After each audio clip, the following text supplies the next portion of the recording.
Welcome to the Pull the Chute podcast with Jeff and Jana. This is our weekly venture into the world of small to medium-sized businesses and the entrepreneurial spirit that drives success. So our goal here is to help you grow and to be the best you can be, both in business and personally. To do that, we identify and we discuss topics that will hopefully help you as you work to build a successful business. We also interview business owners and executives. It's our hope that you may be able to gain insight on ways to help you be a better leader and provide a better culture for your people. Our mission here is to help you pull the chute once a week to work on your business instead of always working in your business. So we hope you find these discussions insightful, helpful, and useful. And thanks for your support. We hope you enjoy today's podcast. Well, welcome everyone to the Pull the Chute podcast with Jeff and Jana. As always, we are so excited that you are here. It's been an interesting time, Jana. It's everyone, our listeners all know that we record these ahead of time. It is January of 2025, and we're very excited for the new year. How are you doing, Jana? I'm good. We are excited. You know, the nice thing is everybody I talk to feels very positive about 2025. Like it's kind of like there's a little buzz, even just people not necessarily in business, just like some of my neighbors and family members. And so that's a good thing. I think we're going to have a good 2025. I do. It's funny. I listen to Good Morning America all the time, and Robin Roberts said, "We're going to thrive in 25." And I thought, I like that one. That's good. That's right. We always have to have a little signature break. Well, our guest today is James Brown. James, you are our first guest in the 2025 year, so welcome. We're excited that you are here, and we're looking forward to having a great conversation with you. James, as always, what we like to do is just have our guests kind of give a brief background about who they are and how they got to where they're at today, because you could do it way better than we could. So please do that for our listeners. All right, appreciate it. So I'm a recovering lawyer. I love that. I love that. Early on, I knew I wanted to go to law school when I was in high school. I don't know why. I can't tell you why, but then I got married when I was 19. Okay. And my parents were like, "Hey, you're never going to finish school," and they actually kicked me out of the house when I said I was going to get married. So I got married. I worked at General Motors for 12 years on the assembly line while I went through law school and undergrad. By the time I got to law school, I had a 2-year-old. Okay. And when I went into the registrar's office, they said, you're not going to be married when you get done. Right. And I'm like, and something about people telling me I can't do something. I'm like, so then I graduated law school and I sent out 200 resumes. Right. And I got 0 response. Okay. And in hindsight, I wouldn't have hired me either because all I had experience was working on the assembly line. Yeah, right. So it forced me to start my own business. And I started in St. Louis, a consumer bankruptcy firm. That practice area resonated with me because of my background with General Motors and layoffs and all that kind of stuff. So when we first started, it was just me and my wife.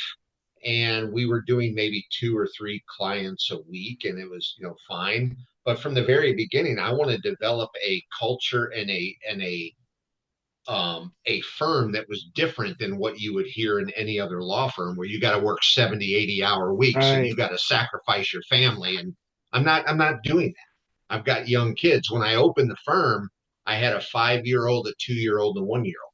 Oh, wow. And so it was like, I'm not going to be there past 4:30 in the afternoons. I'm not going to miss a school session. I'm not going to miss the sports session. I'm not going to miss anything. So I built the firm around that concept. I started studying marketing and how to do marketing differently. And when I changed my marketing messages, the first week we ran them, this was about 6 months in, we went from signing 3 clients a week to 68. Holy cow. That's great. And I was like, oh no, right? Yeah, right.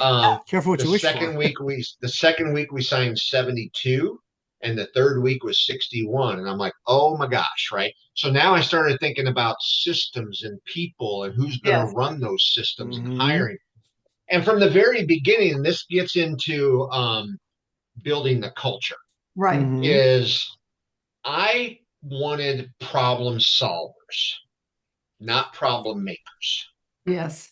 If I have to hire a bunch of problem makers, I might as well just do it myself. So from the very beginning, I established that kind of culture with people. And when I interviewed, I said, that's what I'm looking for. So be prepared that when you come in, my door's always open. You can come ask me any questions at all. But the very first thing I'm going to ask you is, how would you solve that? Mm-hmm. And otherwise, what I felt I was doing was training people to rely on me for answers.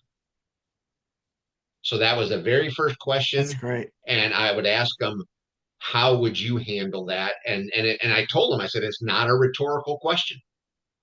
I want your input. I want your thought process in it when you come in here. And what I found was when they first started doing that, they were hesitant. Mm-hmm. They were scared. And I was like, it got to be where when they started coming in, I'm like, that's really a great way to do it. Just go do that. And it empowered them to be problem solvers. Which is There were great. times, especially early on, where they would come in, and if the newer they were, the more this happened.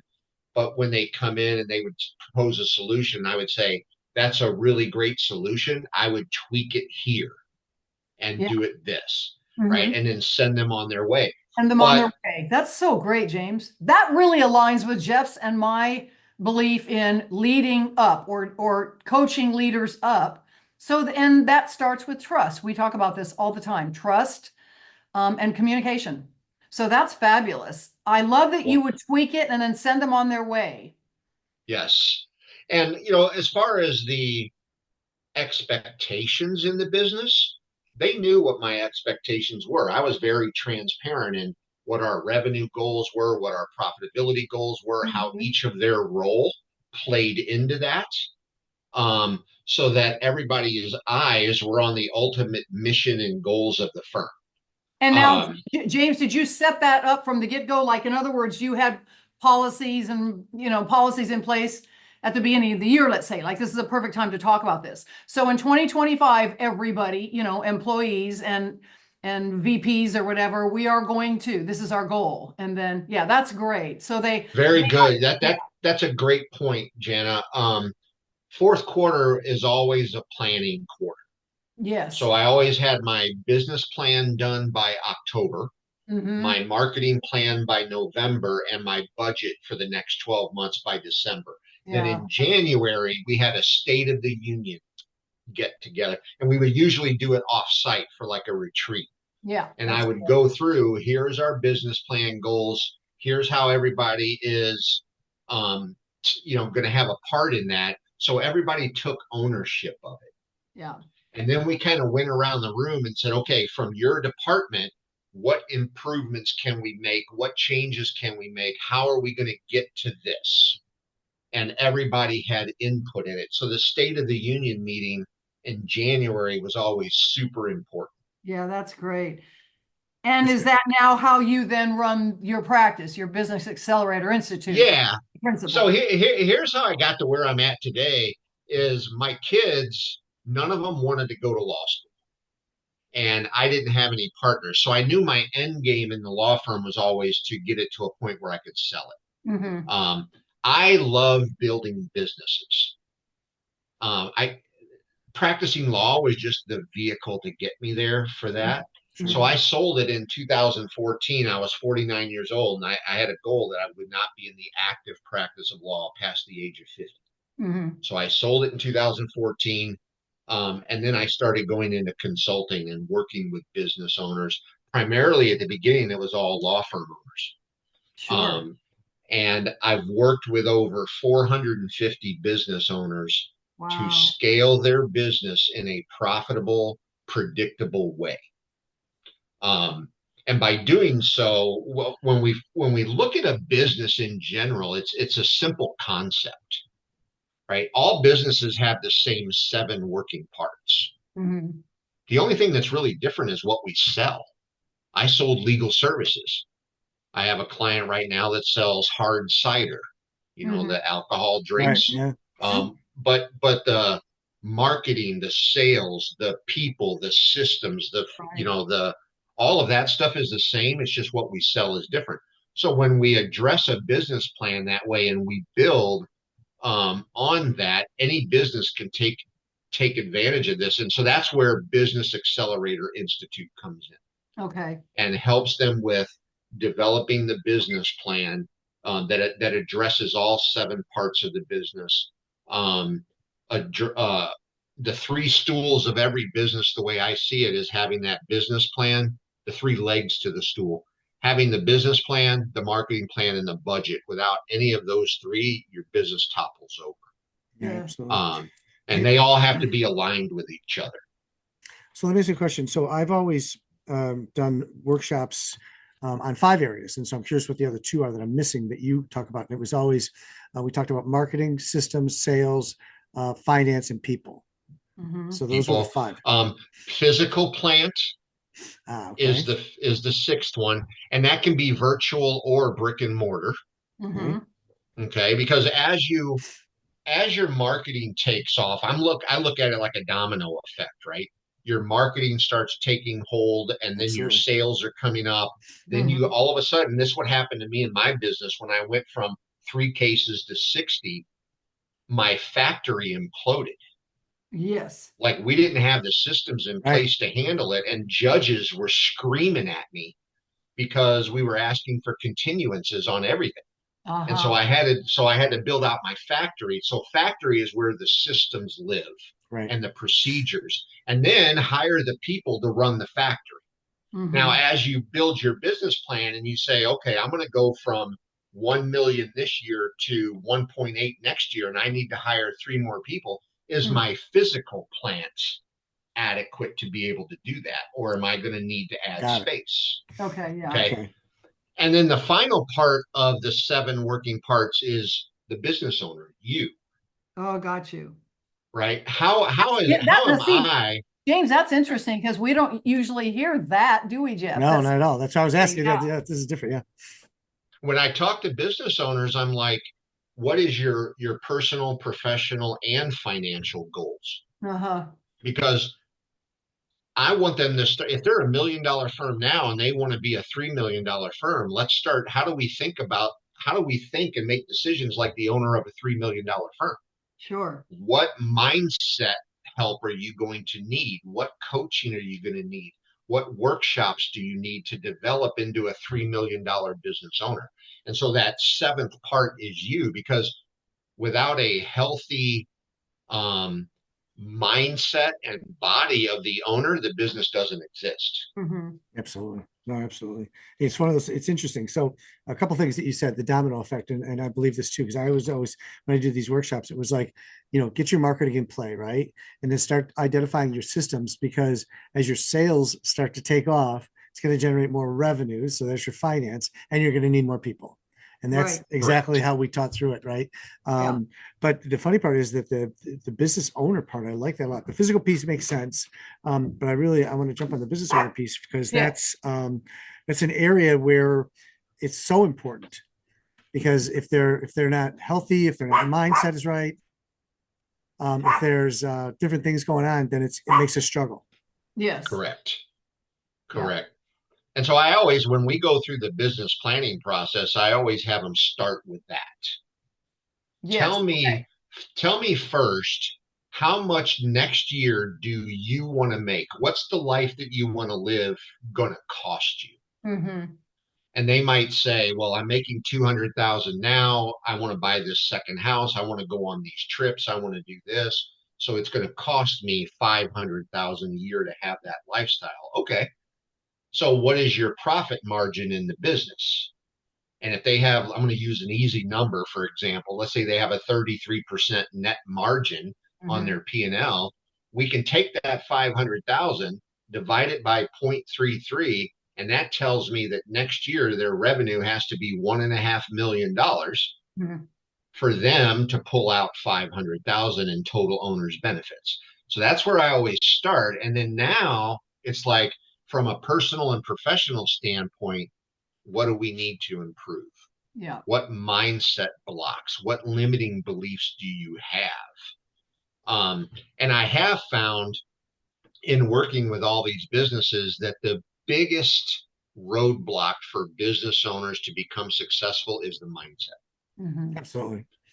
They either are not thinking big enough, or they think they have a limiting belief about something not being possible because they heard it or they tried something and it didn't work. So they develop a limiting belief and then they won't do it again. Or they have a terror barrier. We all have terror barriers where our brain is designed to keep us comfortable, to keep us safe, right? So our brain is always looking, when we make decisions, it's always looking for, oh my gosh, I got to protect the body.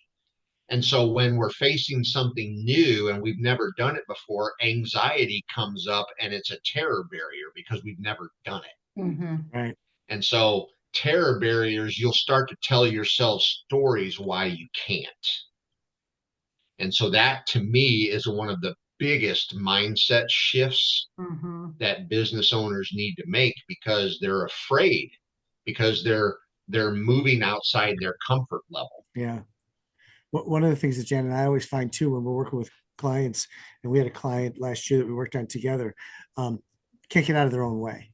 Yeah. Right. I mean, Right. there's this whole fear of giving up control. And no matter how hard, we were trying to coach this client to say, look, you've got to, give up control of this stuff and just have them check in with you. There was always that overriding, well, that's not being done right. And that's not being done right. So, well, then show them what you're looking for. You got to work with them, right? And you're never going to grow if you don't get out of your own way. If you can't delegate, you're in trouble. Right. And I always took the approach that I hired people who were way smarter at doing those things than I was. Always. And so set the expectations, document it in systems and procedures, put that in place, and then give them KPIs that we hold them accountable to following your systems and procedures. And now it doesn't depend on me to do it. I have confidence that they're going to do it the way I want it done. Now, James, let's address something that Jeff and I are pretty passionate about, and we are dealing with a lot in our coaching and in some of these workshops we're giving, and that is the communication challenges within generational issues, and the multi-generational platforms. I would imagine with 450 businesses, you have dealt with all types of businesses, and some of them might be a younger workforce, some of them might be older, some might be a wide variety. We deal with this a lot. What are some of the issues that you have found with that, and how do you, again, coach your businesses on that aspect? Yeah, I think my overall approach to that, I remember when I first started practicing law and I went into the bankruptcy judge's chambers in the federal court, and behind him was a plaque on the wall and it said, "We take debtors as we find them." Okay, which means it doesn't matter how they got here, we're going to help them going forward. So when I approach businesses, and what I see in different workforces, different levels, age levels and generations, is take them as we find them. But there is a way to communicate with them. We just sometimes have to modify it. I tell people all the time that don't go in being a dictator. Yeah. Right. You're not going to win the hearts and minds of people if you just go in every day having a strong tone and it's like, do this or you're fired, that kind of thing.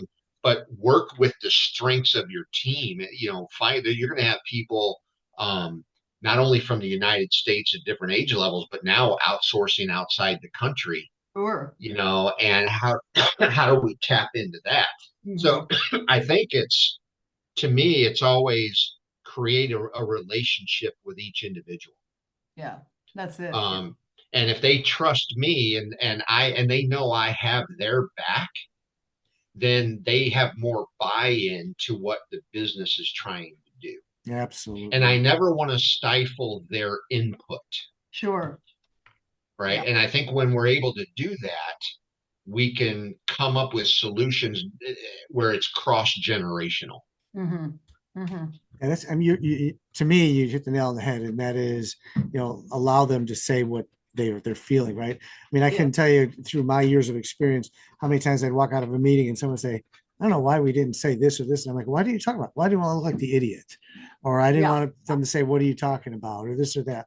Because there was that whole stifling, my way or the highway. I know better than you from all the leadership. And we're in this new era that really is we've got to change. I mean, you started out by saying there's a huge gap in leadership in this industry or in the world right now, and I think this is one of the times where we all need to step up as coaches and coach people how to be better leaders. And it's the little things. It's like, be a better communicator, be a better listener. Jan and I talk about that all the time, right? Just listen to what they're saying, quit cutting them off, and just let them say all the stuff that's on there, and then kind of go back and talk through each one, but just let them know that you're listening to them. That's where it starts. I mean, I find that interesting because that shows up in other areas of the business too. Like, for example, in sales, too many people want to go in and just go right to what I call the sausage factory of the conversation and start peppering them with questions like they're checking boxes, right? But why not just start the conversation by asking them, what brought you in today? And just listen and let them tell you, and then dig deeper into why that's affecting them and why it's a problem for them, and then show them a solution. So having those I call it active listening skills. Yep. Yeah, we do too. Are important across the board. And I think when you establish those relationships, and then even if something goes wrong, right? Or I've tried something and it didn't go the way I wanted, I would always approach the team and say, look, this is the way we've been doing this, and that's on me. I didn't know what I didn't know. So let's put our heads together, and I'll take blame for this, but let's go and put something in place together. And so that's always been very effective. I agree. And it also, again, elicits trust when you take a human approach and say, I messed up, or I didn't guide you correctly, or whatever that is. Again, that levels the playing field. I also like the idea of simplifying the language. And that's what I talk about a lot, because that's my big passion, James, is the whole communication thing. I've studied it for many, many years, and I coach it. And that is, if we can all kind of have a common, very simplistic way that we dialogue, that's trusting and open and empathetic, and we respect each other at all levels, no matter what, then again, it levels the playing field so that people feel comfortable communicating, whether a worker is communicating with, the C-suite or whatever the level is. All of that is taken away, and it's just about human communication, so that we all are out for the same goal. So there's no, kind of position playing and such. Yeah, that's good. I agree.